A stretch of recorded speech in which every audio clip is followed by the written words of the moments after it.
This is a pour of Sato no Homare.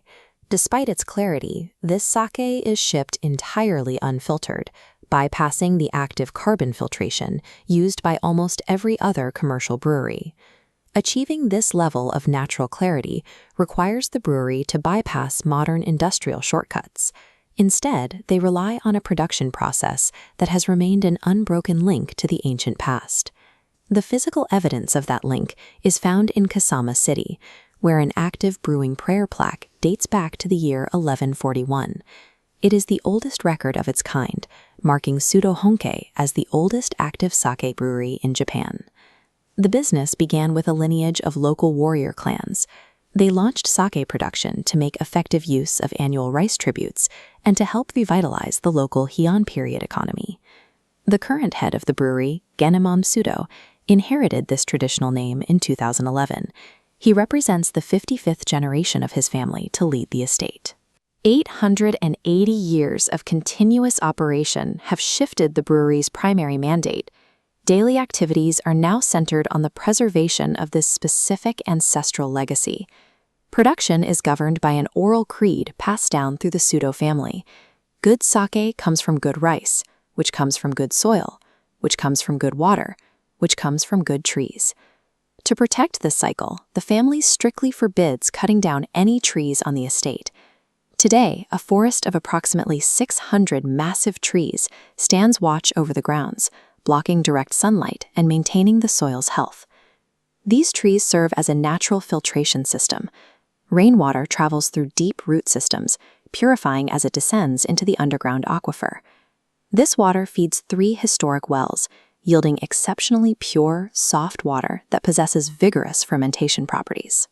Because the brewery considers this water a borrowed resource, they maintain a proprietary purification facility. They cleanse all post-brewing water to ensure nothing polluted is discharged back into the natural cycle. This rigorous environmental approach ensures the brewery's presence does not disrupt the purity of the surrounding ecosystem. The brewery applies the same scrutiny to its grain, sourcing koshihikari rice exclusively from paddies within a 5-kilometer radius of the cellars. They mill this rice down to a polishing ratio of 50% or lower. For their premium lines, they reach a pinnacle rate of 27%, eliminating any components that might cause off flavors. Inside the cellars, they use a proprietary lineage of the Komodo method. This allows the mash to ferment slowly at low temperatures during the dead of winter, yielding a delicate, multi-layered texture. In 2013, the brewery moved to consolidate its entire catalog exclusively into Junmai Daiginjo, completely eliminating the addition of brewer's alcohol across all labels. By refusing to use active carbon filtration, the brewery ensures that the original yeast aromas and subtle umami compounds are transferred directly into the bottle. This process defines their historic portfolio, which includes Yuseraome, Japan's first commercially sold namazake, and their ultra-premium line, Kakunko. Bypassing artificial filtration ensures the final liquid remains an unfiltered snapshot of the brewery's surrounding environment.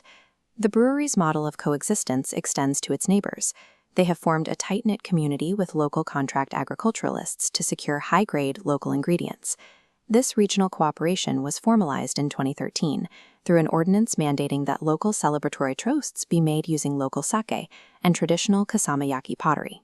To maximize the value of their ingredients, they collaborate with local artisans to upcycle brewing byproducts. Sake lees are used for specialty cookies, while their premium daigenjo is infused into fine chocolates.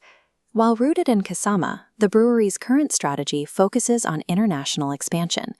They have established a long-term goal to sell 50% of their total production volume in global markets. To reach this threshold, they have expanded their outreach to luxury hotels, international sommelier associations, and official diplomatic receptions. By prioritizing conservation of the ancient forest and local rice paddies, the brewery ensures its unique Komodo methods are passed safely to the next generation. Sudo Honke is now scaling this ecological discipline to bring an unfiltered taste of Japanese history to a global audience.